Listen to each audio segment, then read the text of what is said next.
Mirëmbrëma miq, ne kemi nderin dhe gëzimin të kemi me ne një njeri të jashtëzakonshëm, një misionar I cili ka pasur një ndikim të thellë në jetën shpirtërore të shumë njerëzve në Shqipëri. Pastor Dan Lindau nga Suedia në vitin 91 në një periudhë të vështirë për Shqipërinë, dëgjoi thirrjen e Zotit për të ardhur në këtë vend dhe për themeluar kishën Fjala e Jetës. Ai u bë pastor I parë I kësaj kishe e cila vazhdon të jetë ende një burim shpëtimi dhe dritë për shumë njerëz. Ne do të bisedojmë me pastor Dan për këtë udhtim dhe si e ka parë dhe përjetuar Shqipërinë e atyre viteve. Mirë se erdhe pastor, shumë kënaqësi bekim të kemi këtë mbrëmje në Familja 7. Thank you. Faleminderit shumë që më keni ftuar këtu. Faleminderit shumë. Pastor, ju keni vite që jeni larguar nga Shqipëria, por që vini shpesh e na vizitoni, besoj ruani shumë kujtime nga vendi ynë. Si e përjeton këtë kohë? Sa herë kujton? Yeah, first of all, I must say that Po, së pari dua të them që kjo është e vërtetë. Më ka marrë malli për Shqipërinë, dhe më ka marrë malli për Shqipërinë që nga dita kur u largova, në mars të vitit 95. Ato vite, nga 91 deri në 95, pata një ndikim aq të madh në jetën time, sa Shqipëria u bë pjesë e jetës time që nga ajo kohë. Mund të them me të vërtetë se dua këtë kombë, I dua vërtet njerëzit këtu.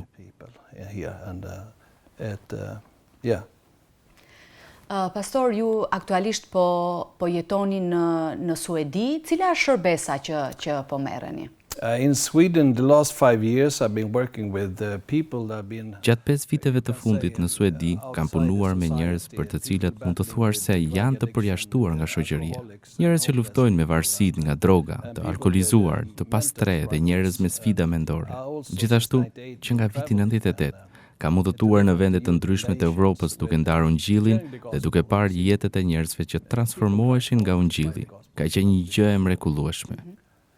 Pastor Dan, a mund të na tregoni pak për momentin ose fillimet kur ju dëgjuat zërin e Zotit, thirrjen e Tij për të ardhur në Shqipëri? Ishte pikërisht viti 1991. Yeah, I heard the call from God. E dëgjova thirrjen nga Zoti që në vitin 1981, me 6 shtator. E mbaj mend kur Zoti më erdhi në dhomën time dhe më thirri që të përmbushja shërbesën e babait tim. Por nuk ndodhi deri në vitin 1989, kur nisa shkollën biblike. Ishte 2 vjeçare. Pas vitit të parë shkova një herë në Kazakistan, në një udhëtim misioni dhe aty u lidha me misionin. On a mission trip and I got hooked with mission and the next year we had Vitin pasues patëm një ungjillizim me programin e shkollës biblike dhe shkova 2 javë në Uzbekistan. Dhe kjo pati një ndikim shumë të madh tek unë.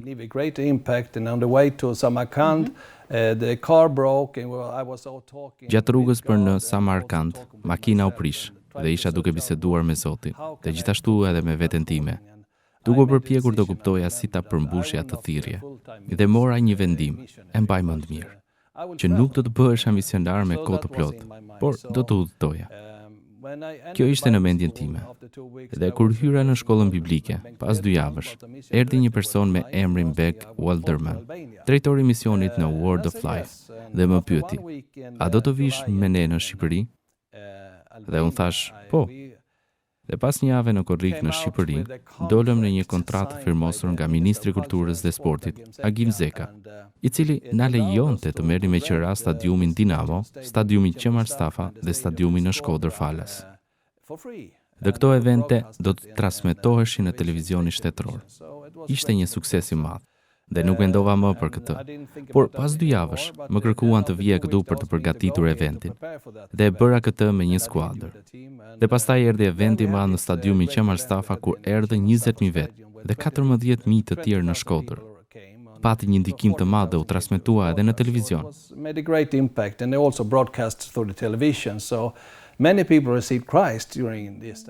Shumë njerëz e pranuan Krishtin gjatë kësaj kohe dhe ndodhen shërime dhe gjëra të ndryshme. Dhe pastaj ndodhi që më kërkuan të vija shumë herë. Kështu që gjysma e kohës sime e kaloja këtu në Shqipëri, po kur nuk e kisha menduar të zhvendosesha këtu. Kur mora kërkesën nga Beck Walderman, drejtori I misionit në dhjetor të 91-shit, ai më pyeti nëse mund të mendoja të zhvendosesha në Shqipëri me familjen time. Unë thash, do të flas.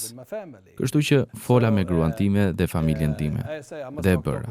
Dhe kur gruaja ime më tha po me një herë u habita, sepse I kisha treguar për gjendjen e errët dhe vështirë që ishte këtu. About the dark situation and the troubles that was here, because it's a too long answer. Si e gjete Shqipërinë e atij viti, 1991? Si ishte gjendja ose ana shpirtërore, nëse mund të themi? Yeah, the spirit condition was not good, I can say. Ishte një situatë shpirtërore e rëndë. Ishte jashtëzakonisht e vështirë, mund të them. Nuk ishte vetëm gjuha që nuk e dinim, por edhe vështirësitë si mungesa e ujit dhe energjisë elektrike. Të gjitha këto sfida të jetës së përditshme ishin të huaja për ne. Madje nuk e dinim si funksiononte jeta këtu. Kështu që ishte shumë e vështirë për ne kur bëhet fjalë për jetën e përditshme. Por ja dolo. When it comes to this ordinary life. Por si ishin kushtet dhe atmosfera shpirtërore e njerëzve në atë kohë? A mund të na tregosh pak më shumë për këtë pjesë? The atmosphere here was it was the worst, I can say. Atmosfera këtu ishte, mund të them, më e keqja. E ndjeja që ishte shumë e errët dhe e mbushur me frikë. Duke sikur njerëzit nuk kishin besim tek njëri tjetri dhe policia nuk dijej se nga kush I merrte urdhrat. Ishte një situatë ku kriminalët lulëzonin dhe kjo gjë krijonte një ndjesi frike që sundonte gjithkund. Unë e ndjeja këtë veçanërisht natën, sepse shpesh nuk ishte ndriçim. Shumë herë nuk ishte drita fare. I could feel it especially in the night because the light was off. There was no light many times. A ka pasur një moment gjatë atyre viteve, pastor, që ka lënë gjurmë në zemrën tënde, që ka shënjuar në zemrën tënde, nëse ke diçka për të na kujtuar? I didn't say that, but one struggle we had. Nuk e përmenda më parë, por një nga vështirësitë që kishim lidhej me përgatitjen e ushqimit. Duhej të kishim ujë dhe energji elektrike në të njëjtën kohë. Dhe shpesh, kur po përgatisnim darkën, energjia elektrike ikte. Kështu që ishte shumë e vështirë për ne, por ja dolo. Një nga çastet më të paharrueshme ishte ai event që e solli mungjidhi në këtë komp dhe hapi rrugën. That brought this gospel into this nation and opened a way, and then also we started the first church. Pastaj themeluam kishën e parë me një shkurt, me një grush të rinj, adoleshentësh. Kishim takime çdo ditë, sepse nuk dinim çfarë të bënim, nuk kishim të përgatitura, as praktikisht, por kishim takime çdo ditë. Dhe nisem me një mesazh të thjeshtë. Ka një Zot dhe emri I Tij është Jezus. Trained practically, but we had meeting every day, and we started with simple message, like there is a God, and His name is Jesus. That was the bottom line in the beginning. Pastor, më tregoni se si arritët pak më shumë, pra si arritët të themelonit kishën fjalën e jetës. Yeah, this was my mission to start churches. Ky ishte misioni im, të filloja kisha. Dhe dija që nuk ishte vetëm për të filluar një kishë, por për të filluar kisha në të gjithë Shqipërinë. Dhe dija që nuk mund ta bëja vetë, ishte e pamundur. Prandaj më duhej Zoti.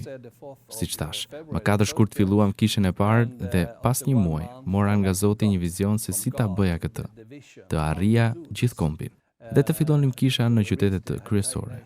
Dhe prej atje të përhapeshim. Pastaj themeluam shkollën biblike në gusht shtator të 92-shit për të trajnuar udhëheqjes për kisha. Kjo ishte ajo që bëm për të arritur vendin. To provide for leaders for these churches. So that's what we did, to reach the country. Pastor, nga informacionet që kemi nga dëshmitë e atyre viteve, më konkretisht në vitin 91-94 ka pasur shumë manifestime të fuqisë Zotit në atë kohë. A mund të na tregoni pak a shumë çfarë ti kujton nga ato vite, diçka më konkretisht? In the beginning it was difficult. It was like a wall of unbelief. Në fillim ishte e vështirë. Ishte si një mur mosbesimi. Njerëzit nuk kishin koncept për Zotin as për kishën. Kështu që ne konsideroheshim si të huaj që sillnim një mesazh të çuditshëm. Por ajo që ndryshoi situatën ishte që ne thjesht vazhduam me të vërtetën e thjeshtë. Pastaj kur njerëzit pranonin Krishtin, merrin pagëzimin me frymën e shenjtë dhe shihnin mrekulli. Kjo ju ndryshoi tërësisht këndvështrimin për jetën dhe u bëm të etur. Më të etur kur pam veprimin e frymës, shërime, çlirime. The spirit moving and healings and waves of deliverance that took place. And it was remarkable things that happened. For example, that Për shembull, në shkollën biblike, një ngjarje që ndikoi shumë të studentët ishte kur ata dilnin në praktikë dhe shihnin fuqinë e Perëndisë që vepronte përmes tyre. Për shembull, ishte një spital në qytet ku ata u lutën për të gjithë pacientët dhe të gjithë u shëruan. Nuk e besoja as vetë. Kështu që shkova me një kamerë për ta dokumentuar. In a city that was where they prayed for everyone and everybody got healed. And I could not believe it myself, so I went there with a camera to document this. And in Skåda, northern part, there was a wave of healing. Në veri, në Shkodër, ishte një valë shërimi. Kur njerëzit afroheshin aty ku kishte student, ndodhe mrekulli dhe çlirime. And also waves of deliverance. I was in prison in 94, and I came out of that prison. Në vitin 94 isha në burg. Dhe kur dola prej andej, kishte një takim me 600 veta. Isha shumë i prekur nga ajo që kishte ndodhur në burg, dhe kur fola, kishte një autoritet aq të fortë sa që u friksova dhe vetë. Në fund të takimit, kur pyeta kush donte të çlirohej, ata që nuk kishin çliruar, dolën përpara dhe u çliruan të gjithë në atë takim. Kjo ndryshoi atmosferën.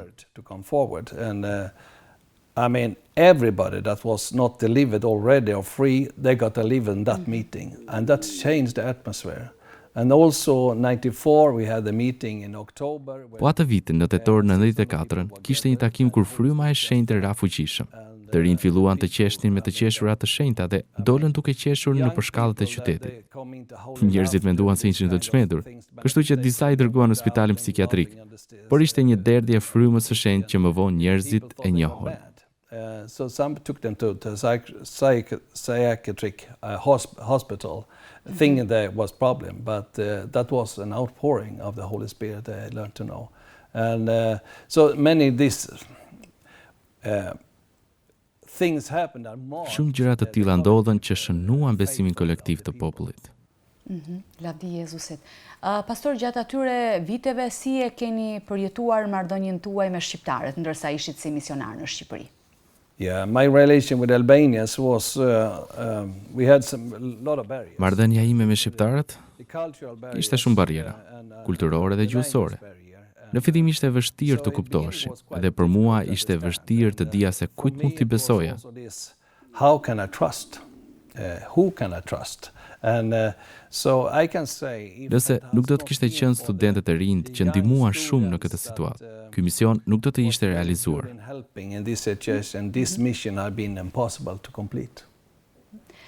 Gjithashtu, pra gjatë asaj kohe u keni mbështetur edhe persona të tjerë që morën thirrje si pastor. Yeah.